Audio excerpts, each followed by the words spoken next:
Hey, if you're having problems installing rear springs on a BMW E46 because you don't have anyone available to push down the rear control arms to get enough space for the spring, here's a quick tip what you can do. For this to work, you have to have the rear shock absorber removed as well. To measure the distance from the ground to the shock absorber hole, in my case that is about 84 centimeters. Then you're going to need 2 pieces of wood, or I guess you can make this out of metal as well. So here we have our 2 wooden sticks, a short one and a long one.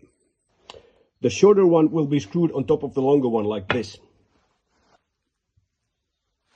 First we drill a couple of pilot holes. And the pilot holes need to be drilled through this small piece to the long piece as well, so that the long piece doesn't crack when we drive the screws in.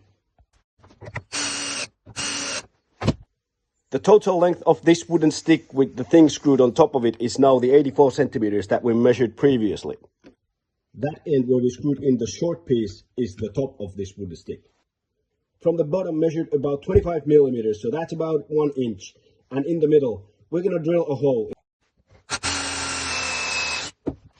Then you're going to need a piece of all thread rod. Mine is 12 millimeters in diameter, which is why the hole is 12 millimeters. If you use some other size, drill accordingly.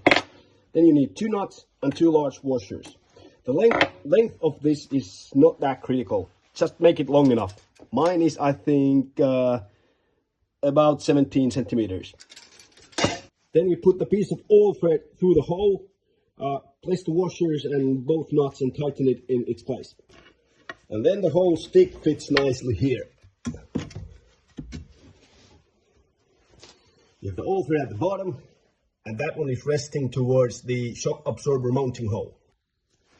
Then you're going to take the lower shock absorber mounting bolt and screw it where it belongs.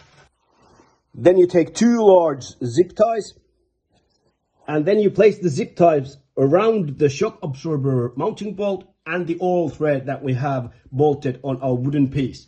And then you just tighten them, and that will keep the whole arm down. So now the control arm is held down, and you have all the space you need to install the springs easily. And there we have it, the new shock absorber and the spring installed easily. Job done.